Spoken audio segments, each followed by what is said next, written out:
إن الحمد لله والصلاة والسلام على رسول الله وعلى آله وصحبه ومن تبعهم بإحسان إلى يوم الدين أما بعد أعوذ بالله من الشيطان الرجيم بسم الله الرحمن الرحيم وأن احكم بينهم بما أنزل الله ولا تتبع أهواءهم واحذرهم أن يفتنوك عن بعض ما أنزل الله إليك فقال تعالى ومن لم يحكم بما أنزل الله فأولئك هم الكافرون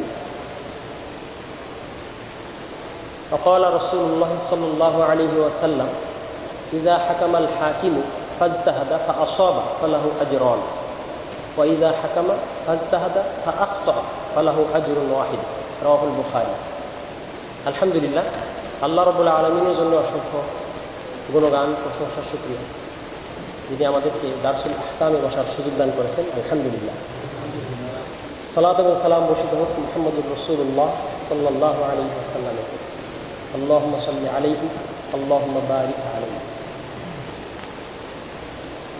আমরা আলোচনা করছিলাম দারসুল ইলমের ভূমিকা আমরা আলোচনা করতেছিলাম দারসুল আহকামের ভূমিকা দারসুল ইলমের বিষয়টা ইতিপূর্বে আমরা যারা শুনেছি তাদের জন্য এই আলোচনাটা একটু সহজ হবে ইনশাআল্লাহ। তো দারসুল আহকামের সাথে দারসুল ইলমের একটা সমন্বয় বা সম্পর্ক আছে, সেটার সাথে সম্পর্ক রেখে যদি একটা কথা বলবো ইনশাআল্লাহ। আর এই দারসুল আহকামে যেহেতু অনেক বিষয় আসবে, এজন্য আমরা কি করব, প্রথম কয়েকদিন এর ভূমিকা স্বরূপ কিছু আলোচনা করবো ইনশাআল্লাহ। তো আজকে আমাদের আলোচ্য বিষয় হবে হুকুম আহকাম, এই শব্দ সম্পর্কে, এই শব্দের পরিচয় সম্পর্কে, এই শব্দ আসলে কি বোঝায় বা এই শব্দ আসলে কিভাবে ব্যবহৃত হয় কোরআন এবং হাদিসে, এটা নিয়ে ইনশাআল্লাহ আমরা কথা বলব। কারণ যখন আমরা হুকুম আহকাম বলবো তখন অনেকে অনেক প্রশ্ন করতে পারে, তখন কিন্তু আমাদের সেই প্রশ্নগুলোর উত্তর দিতে হবে। তো প্রথমত হুকুম আহকাম কোথা থেকে আসলো এটা আমাদের স্বাভাবিকভাবে মাথায় রাখতে হবে। ইসলাম হচ্ছে আল্লাহ তাআলার মনোনীত দিন, পূর্ণাঙ্গ জীবন বিধান। তো এই যে দিন বা পূর্ণাঙ্গ জীবন ব্যবস্থা, এই দিনের কিছু বিষয় আছে, কিছু অংশ আছে, কিছু গুরুত্বপূর্ণ বিষয় আছে। তার মধ্যে একটা হচ্ছে ঈমান এবং ইখলাস, আর আছে হচ্ছে ইলম এবং জ্ঞান, আর আছে আমল, ইবাদত। আমল, তাহলে ঈমান, ইলম এবং আমলের যে পরিপূর্ণ রূপ, এটাই তো ইবাদত। কিভাবে? যখন কোনো ব্যক্তি, কোনো মুসলিম ঈমানের সাথে এবং একনিষ্ঠভাবে আল্লাহ তাআলার উদ্দেশ্যে কি করে, এই কাজগুলো সারা জীবন করে, আল্লাহর কাছে আত্মসমর্পণ করে, তো এটাই হলো ইবাদত। শুধুমাত্র নামাজ, রোজা বা কোনো দুই চারটা আমলের নাম কিন্তু ইবাদত। ইবাদত হচ্ছে পরিপূর্ণরূপে আল্লাহ তাআলার কাছে নত হওয়া, আত্মসমর্পণ করা এবং পরিপূর্ণরূপে তার হুকুম আহকাম মেনে চলা। এই যে আমরা বলতেছি হুকুম আহকাম মেনে চলা, এটার সাথে এটার একটা সম্পর্ক আছে। যে তাহলে আমরা এভাবে বলি যে আল্লাহর যে দিন, এই দিনের যে অংশ, এই পরিপূর্ণরূপে দিনকে মেনে চলাই হচ্ছে ইবাদত। আর এটার মধ্যে গুরুত্বপূর্ণ তিনটা অংশ আছে, একটা ঈমান, একটা ইলম আর একটা আমল। এই যে আমরা ইলমের কথা বলছি, এই ইলম থেকে আসতেছে ফিকহ, সেটাকে বাংলাতে ফিকাহ বলা হয়, কিন্তু আসলে শব্দটা কি? ফিকহ। কোরআন এবং সুন্নাতে হাদিসটা, মানে এই শব্দটা আছে, কোরআন এবং সুন্নাতে ফিকহ শব্দটা আছে, এটার গুরুত্ব আছে। তাহলে ইলম কি আর ফিকহ, প্রথমে আমরা এটা স্পষ্ট করি। আল্লাহ তাআলার পক্ষ থেকে বান্দাকে জানানোর জন্য বা বান্দার অবগতির জন্য যা কিছু নাযিল করা হচ্ছে, এটা হচ্ছে ইলম।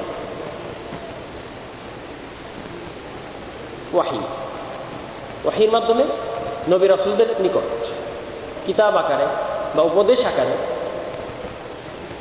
জিকির আকারে যা কিছু নাযিল করা হচ্ছে, এটা হচ্ছে ইলম।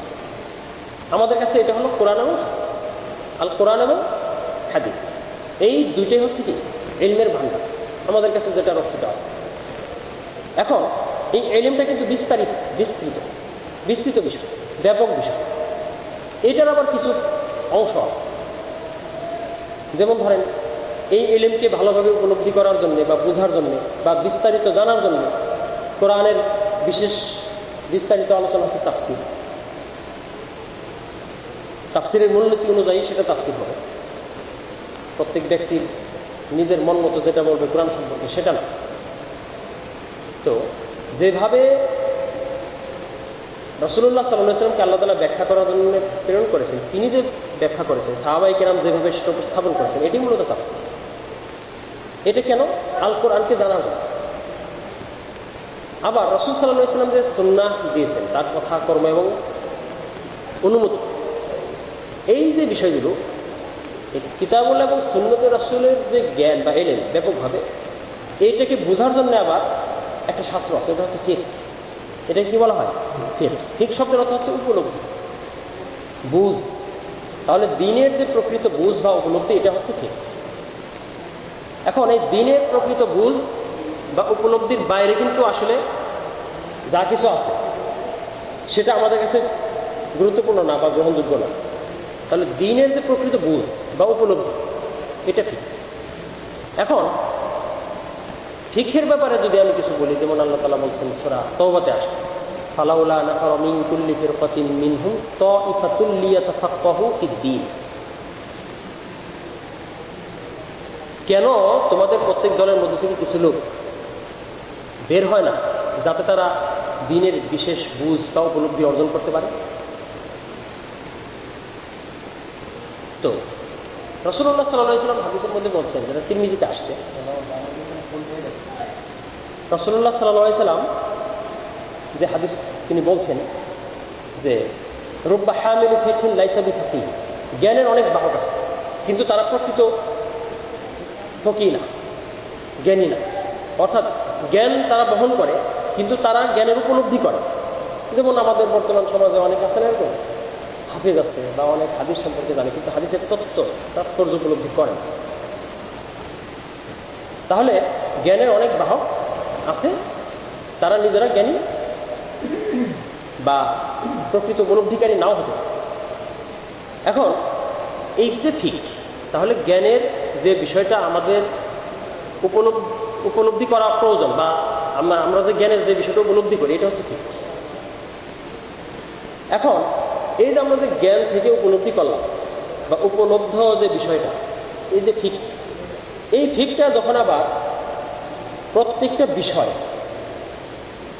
খুঁটিনাটি মান নির্ধারণ করা, এটা হলো হুকুম। তাহলে ইলম এবং ফিকহ এর মাধ্যমে যে প্রত্যেকটা বিষয়ের খুঁটিনাটি আমরা জানতে পারি, বা আমরা যে ইলম এবং ফিকহের মাধ্যমে যে খুঁটিনাটি বিষয়গুলো জানি, সেটা হচ্ছে হুকুম বা আহকাম। আশা করি বিষয়টা স্পষ্ট। যদি আরেকটু স্পষ্ট করে বলি যে এই ব্যাপক ইলম অর্জন করতে এবং বাস্তব জীবনে তার যথাযথ প্রয়োগ করতে এই ইলমের বিস্তারিত ও ব্যবহারিক বিভিন্ন অংশ আছে, যেমন তাফসীর, ফিকহ, হুকুম, আহকাম ইত্যাদি। দ্বীনি ইলমের বিশেষ উপলব্ধি হল ফিকহ। আর এই ফিকহের উসুল বা মূলনীতি অনুযায়ী দ্বীনের প্রতিটি বিষয়ের করণীয়, বর্জনীয়, আদেশ, নিষেধ, ভালো মন্দ ইত্যাদি সুনির্দিষ্টভাবে উল্লেখ করাই হুকুম আহকাম। কোনটা ফরজ, কোনটা মুস্তাহাব, কোনটা মুবাহ, কোনটা মাকরুহ, কোনটা হারাম, কোনটা সন্দেহজনক ইত্যাদি বিভিন্ন স্তরে বিভক্ত করা। এই যে বিভক্ত করলাম আমরা বিভিন্ন স্তরে, এটা হলো হুকুম আহকাম। আশা করি বিষয়টি স্পষ্ট হয়েছে। এখন এটা কেন করা হয়েছে? যাতে শরীয়ত প্রতিটি বিষয়ে যে নির্ধারিত মান আছে তা ক্ষুণ্ণ না, তা অক্ষুণ্ণ থাকে। শরীয়তের যে প্রত্যেকটা বিষয়ের যে মান আছে এটা অক্ষুণ্ণ থাকে। ফরজ যাতে ফরজই থাকে, মুস্তাহাব যাতে মুস্তাহাবই থাকে, বা মানুষের মনে যাতে এই বিষয়টা থাকে। তাহলে আমাদের আমল করার জন্য বা সমাজে প্রয়োগ করার জন্য কিন্তু এই হুকুম আহকামের দরকারটাই বেশি। এটা আমাদের এই হুকুম আহকাম সম্পর্কিত ভূমিকার অন্যতম। এরপরে আমরা বলবো হুকুম কি, হুকুম কাকে বলে। হুকুম শব্দের অর্থ আমরা সবাই জানি, এটা বাংলাতে ব্যবহার করা। হুকুম মানে আদেশ। তাহলে হুকুম মানে আদেশ, নিষেধ, তারপরে হুকুম মানে বিধান। হুকুম মানে শাসন, হুকুম মানে বিচার, হুকুম মানে পরিচালনা, হুকুম মানে নিয়ন্ত্রণ। এই ধরনের অনেক অর্থই হুকুম আমরা বাংলায় বলতে পারি। এখন আল্লাহ তাআলার ক্ষেত্রে যখন হুকুম শব্দটা ব্যবহার করা হয় তখন এটা চূড়ান্ত এবং সর্বোচ্চ বোঝায়। যেমন আল্লাহ বলছেন আল্লাহু ইয়াহকুম লা মুআক্কিবা লি হুকমি, যে আল্লাহই হুকুম করেন, আদেশ দেন, বিধান দেন, আইন দেন, এবং লা মুআক্কিবা লি হুকমি, তার হুকুমকে পরিবর্তন করার বা পিছনে ফেলার কেউ নেই, এটা কারো অধিকারী না। ইনিল হুকমু ইল্লা লিল্লাহ, হুকুম শুধু আল্লাহরই চলে। এটা কিন্তু চূড়ান্ত হুকুমের কথা বলা হচ্ছে। এজন্য আল্লাহ তাআলাকে বলা হয় হাকিম, আল্লাহু আলিমুন হাকিম। এর অর্থ কি? আল্লাহ মহাজ্ঞানী এবং প্রজ্ঞাময় বিধান দান, অথবা বিধান দানে প্রজ্ঞাময়, তাই না? তাহলে আল্লাহ তাআলাকে এখানে হাকিম বলা হচ্ছে। কখনো কখনো হাকাম এই শব্দটা আল্লাহ তাআলার ক্ষেত্রে ব্যবহার করা হয়। তো কোরআনের ক্ষেত্রে বলা হচ্ছে অল কোরআনিল হাকিম, আছে না সূরা ইয়াসিন? এটা মানে কি? প্রজ্ঞাপূর্ণ বিধান সম্বলিত কিতাব, এটা হচ্ছে কোরআন। তাহলে আল্লাহ তাআলার ক্ষেত্রে যখন হুকুম শব্দটার ব্যবহার করা হয় তখন সর্বোচ্চ এবং চূড়ান্ত বোঝায়, চূড়ান্ত হুকুম আকাম বিধান বোঝায়। আবার এই শব্দটা মানুষের ক্ষেত্রে ব্যবহার করা হয়। যেমন আমি একটা আয়াত পড়ছিলাম, রাসূল সাল্লাল্লাহু আলাইহি ওয়াসাল্লামকে আল্লাহ তাআলা বলেছেন ওয়া আনিহকুম বাইনাহুম বিমা আনজালা, আল্লাহ যা নাযিল করেছেন সে অনুসারে হুকুম করো, মানে আদেশ করো, বিচার করো, ফয়সালা করো, শাসন করো, পরিচালনা করো ইত্যাদি। তাহলে আল্লাহ তাআলার ক্ষেত্রেও যেরকম ব্যবহার হয় মানুষের ক্ষেত্রেও এটা ব্যবহৃত হতে পারে। তবে মানুষের ক্ষেত্রে যখন এটা ব্যবহার হয় তখন এটা সীমাবদ্ধ, তখন এটা কি সীমাবদ্ধ। তো মানুষকে হাকাম বলা হয় কোনো কোনো ক্ষেত্রে, যেমন স্বামী স্ত্রীর মধ্যে যদি বিরোধ হয় তখন আল্লাহ তাআলা এটার সমাধান করবে একটা উপায় বলে দিচ্ছে, ফাবআসু হাকামান মিন আহলিহি ওয়া হাকামান মিন আহলিহি, এর ফ্যামিলি থেকে একজন, ছেলের ফ্যামিলি থেকে একজন, আর মেয়ের ফ্যামিলি থেকে একজনকে কি করো হাকাম মানো, মানে বিচারক মানো, সালিশ মানো। সালিশ মানে তৃতীয় পক্ষ, যে কি করবে এটা ফয়সালা করবে। তো এরকম বিভিন্ন ক্ষেত্রে আল্লাহ তাআলা মানুষকে কি করতেন হাকাম হিসাবে অনুমোদন করতেন। তবে সেটা কি আল্লাহর বিধান অনুপাতে হতে হবে। যেমন রাসূলকে আল্লাহ বলছেন আল্লাহর বিধান অনুসারে হুকুম করো, ফয়সালা করো, শাসন করো, বিচার করো। ঠিক এরকম মানুষকে এটা করতে হবে। যদি মানুষ এটা না করে তাহলে কি হবে? যেমন আল্লাহ বলছেন আমাল্লাম ইয়াহকুম বিমা আনজালাল্লাহু ফাউলাইকা হুমুল কাফিরুন, আল্লাহ যা নাযিল করেছেন সে অনুসারে যারা হুকুম করে না, শাসন করে না, বিচার করে না, আদেশ করে না, তারা কাফির। অন্যত্র আছে তারা জালিম, তারা ফাসিক। এগুলো বিভিন্ন স্তর। তাহলে আপনার এই হুকুম আহকাম শব্দটা, আহকাম শব্দটা হচ্ছে হুকুমের বহুবচন, বিধানের সমষ্টি, বিধানের সমষ্টি। তাহলে সামষ্টিক বিধান আমরা বিভিন্ন পর্বে ইনশাআল্লাহ আলোচনা করব। তো তার আগে আমরা যেটা এখানে উল্লেখ করলাম সেটা হচ্ছে যে মানুষের ক্ষেত্রেও এই হুকুম শব্দের ব্যবহার আছে, তারাও হুকুম করতে পারে, তবে কতটুকু আল্লাহ তাআলার বিধান অনুপাতে, এবং এটা সীমাবদ্ধ, এটা চূড়ান্ত না, এটা সীমাবদ্ধ।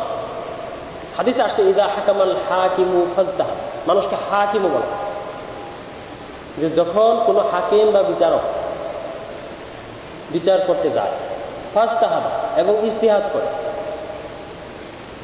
সঠিকভাবে ইজতিহাদ করে, ফাআসাবা এবং সে সঠিক সিদ্ধান্তে উপনীত হয়, ফালাহু আজরান, তার জন্য দুটি সওয়াব, দ্বিগুণ সওয়াব। আর যখন কোনো বিচারক সে সঠিকভাবে করছে, সঠিক ইজতিহাদ করছে, তার যোগ্যতাও আছে, প্রকৃত আলেম এবং জ্ঞানী বা ফকিহ, তিনি যখন ওয়াইজা হাকামা ফাজতাহাদা ইজতিহাদ করেন ফাআখতা, কিন্তু ভুল করে, ফালাহু আজর, তার জন্য একটা সওয়াব। কিন্তু যারা যোগ্য না, যাদের ইজতিহাদের যোগ্যতা নাই বা ওইরকম ফকিহ না, তারা যদি আবার এটা করতে যায় তাহলে কিন্তু হবে না, তাদের কিন্তু আবার গুনাহ হবে, কারণ তাদের তো এই কাজের যোগ্যতাই নাই, তারা কেন এই কাজ করতে যায়। তো সুতরাং হাকিম শব্দটাও মানুষের ক্ষেত্রে ব্যবহার করা হয়, হুকাম শব্দটাও মানুষের ক্ষেত্রে ব্যবহার করা হয়। যেমন সূরা বাকারা 188 নম্বর আয়াতে আসছে, ওয়ালা তাকুলু আমওয়ালাকুম বাইনাকুম বিল বাতিল ওয়া তুদলু বিহা ইলাল কুফার লিতাকুলু ফারিকাম মিন আমওয়ালিন নাস বিল ইসমি ওয়া আনতুম তা'লামুন।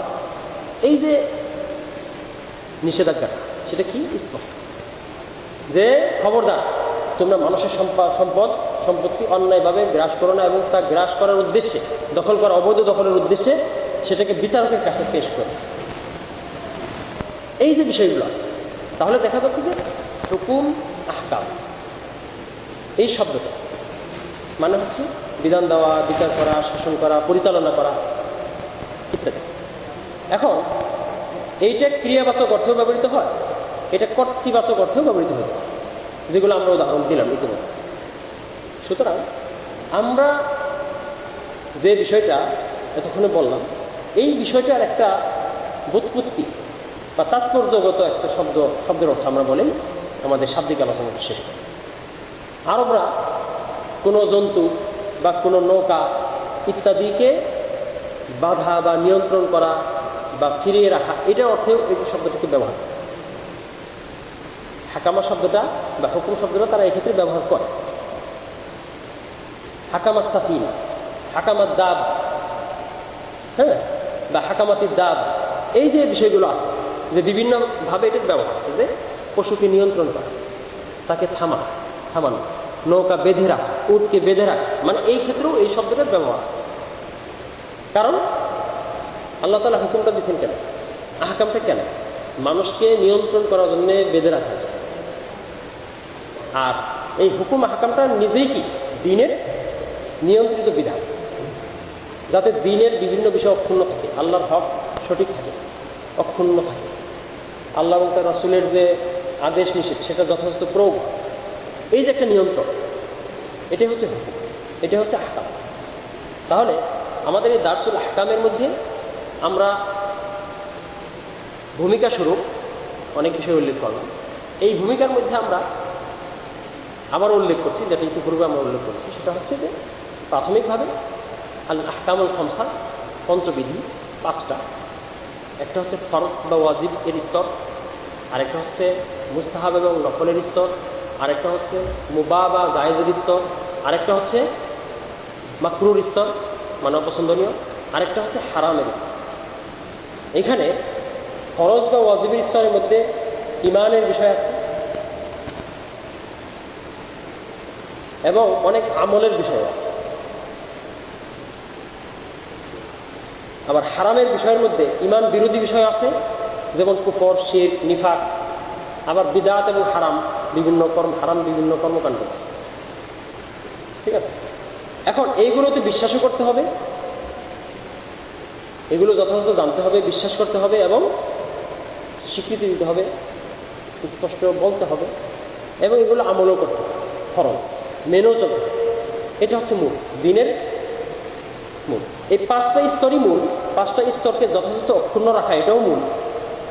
যেটা ফরজ সেটাকে ফরজই রাখা, যেটা সুন্নত সেটাকে সুন্নতই রাখা, এগুলো প্রত্যেকটা স্থায়ী কি আছে, রূপ আছে, স্থায়ী রূপ আছে, স্থায়ী বিধান। এই স্থায়ী বিধানগুলোকে স্থায়ীভাবে অক্ষুণ্ণ রাখা এটা মৌলিক বিষয়। আবার এই স্থায়ী বিধানগুলো অন্যান্য দলিলের আলোকে কখনো কখনো কি হইতে পারে, কোনো ব্যক্তি বা ব্যক্তির ক্ষেত্রে, ব্যক্তির উপরে কোনো নির্দিষ্ট সময়ে পরিবর্তিতও হতে পারে।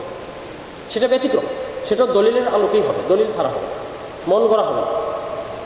যেমন ধরেন সালাত, কখনো ফরজ, কখনো মুস্তাহাব, কোনো সালাত মুস্তাহাব, কোনো সালাত ফরজ কিফায়া আছে না, আবার কখনো সালাত করা মাকরুহ, কখনো সালাত করা হারাম বা নিষিদ্ধ। তাহলে এটা হচ্ছে পরিবর্তিত রূপ, বিধানের পরিবর্তিত রূপ অন্যান্য দলিল সাপেক্ষে, এগুলো মাথায় রাখতে হবে।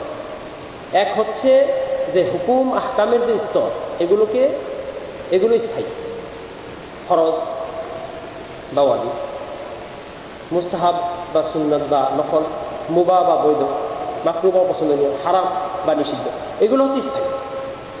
এগুলো বিধান হিসেবে স্থায়ী থাকবে, কিয়ামত পর্যন্ত এগুলো বিধান হিসেবে কি থাকবে, স্থায়ী থাকবে। যেটা যে স্তরে সেটাকে সেই স্তরেই গণ্য করতে হবে। এটাই হচ্ছে হুকুমের তাৎপর্য, আহকামের আলোচনার মূল বিষয় এটি।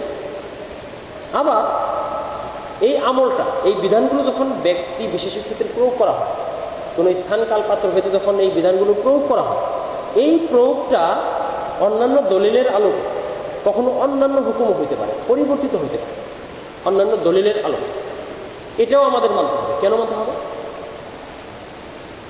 কারণ এটাও তো কিতাবুল্লাহ ও সুন্নতেরই দলিল, এটা তো আল্লাহর পক্ষ থেকেই আসছে।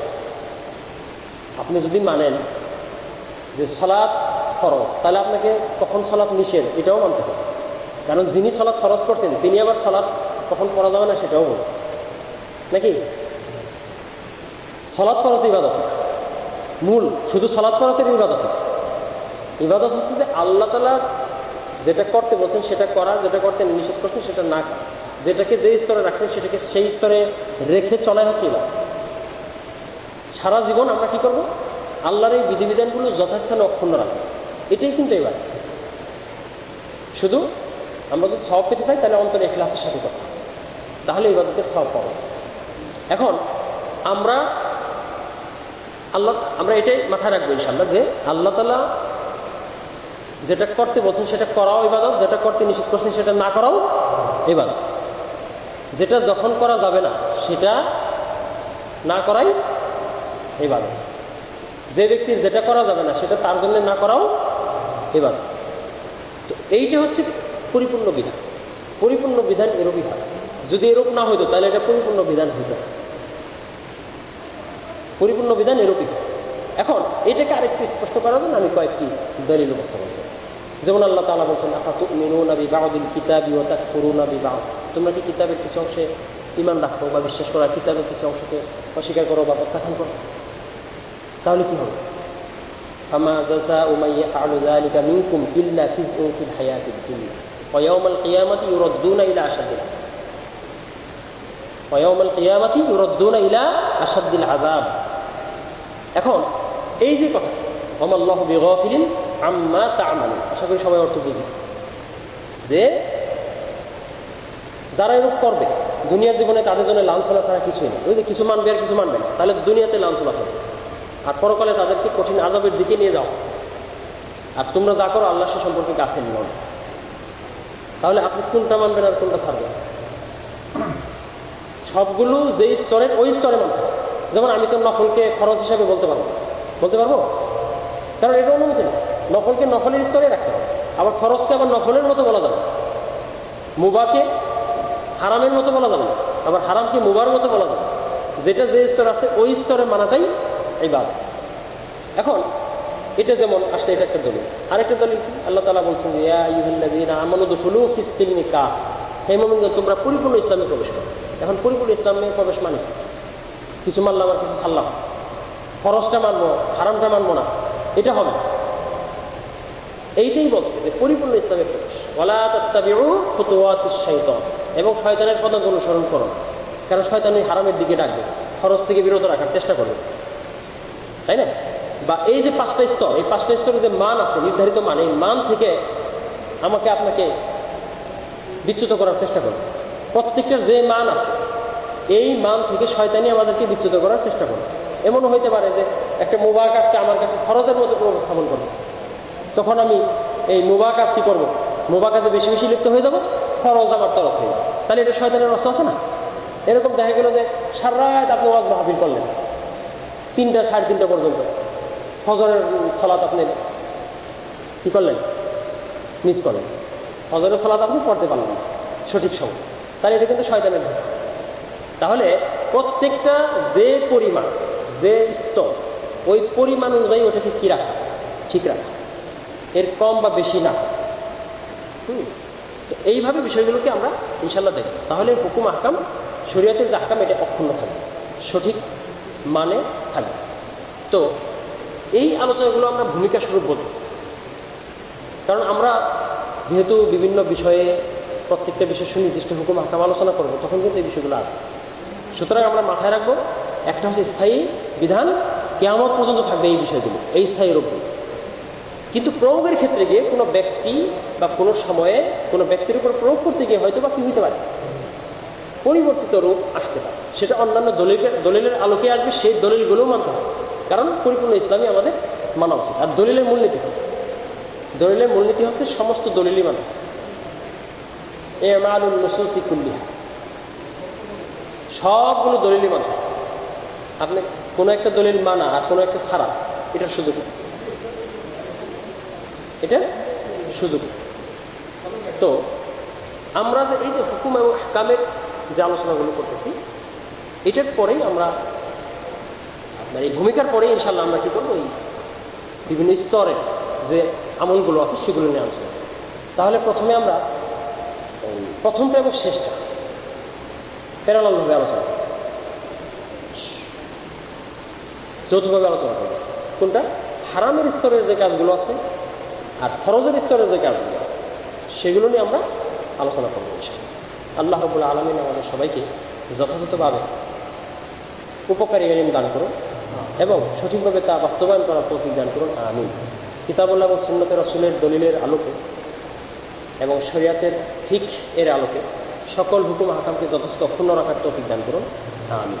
এবং শরীয়ত যখন যেটাকে যে স্তরে মানতে বলে সেই স্তরেই মানার তৌফিক দান করুন, আমিন। কোনো প্রশ্ন আছে?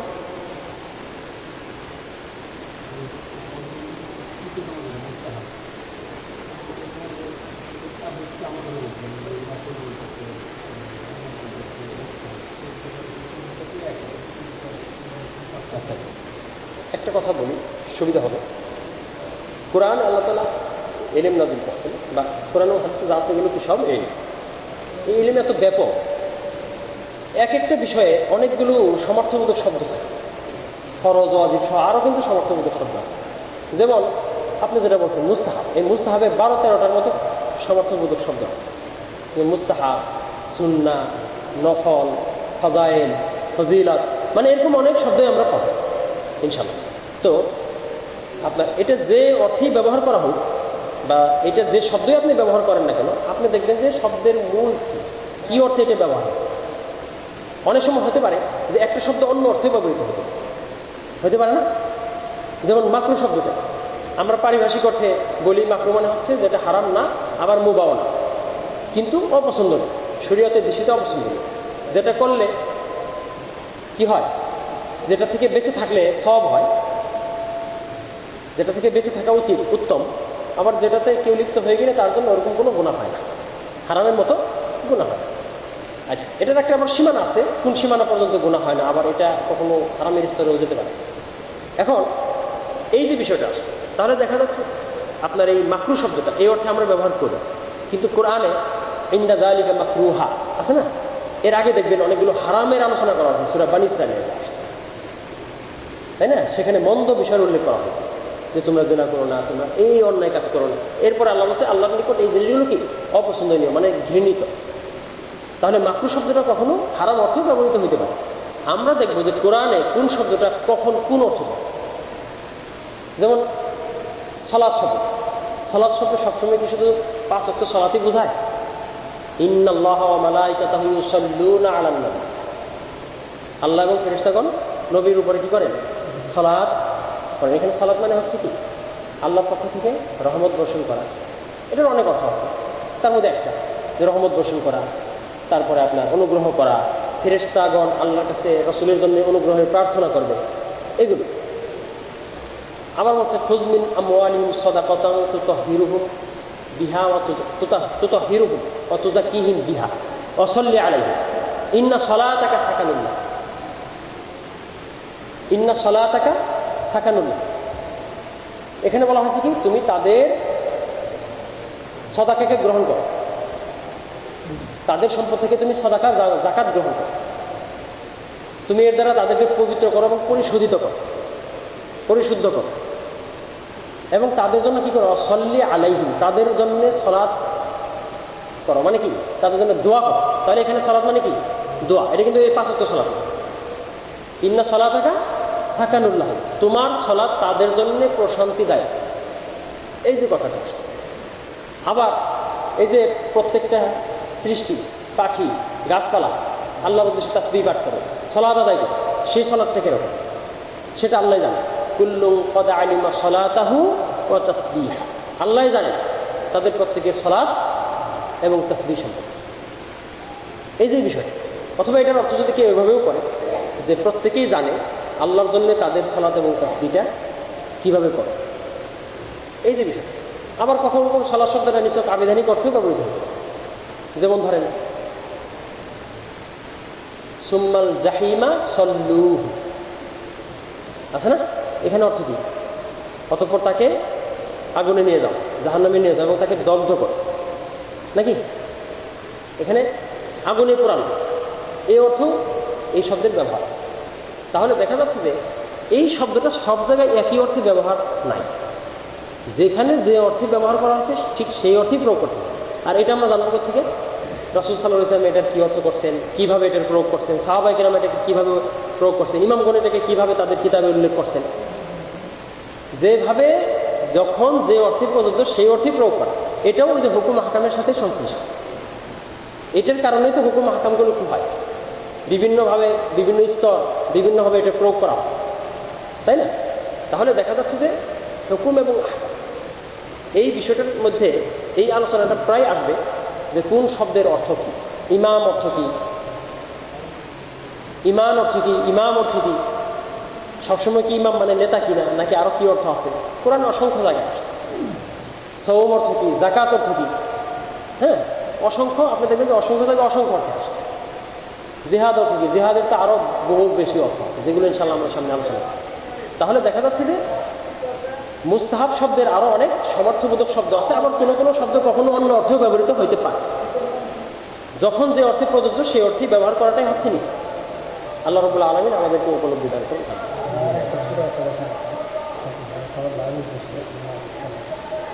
যেমন সুন্নাহ আমরা বলি সুন্নাহ, নফল সুন্নাহ মুস্তাহাব, আমরা যে সুন্নাহ বলি, সুন্নাহকে এটা মানে কি? দুই ভাগে ভাগ করা। ঠিক আছে।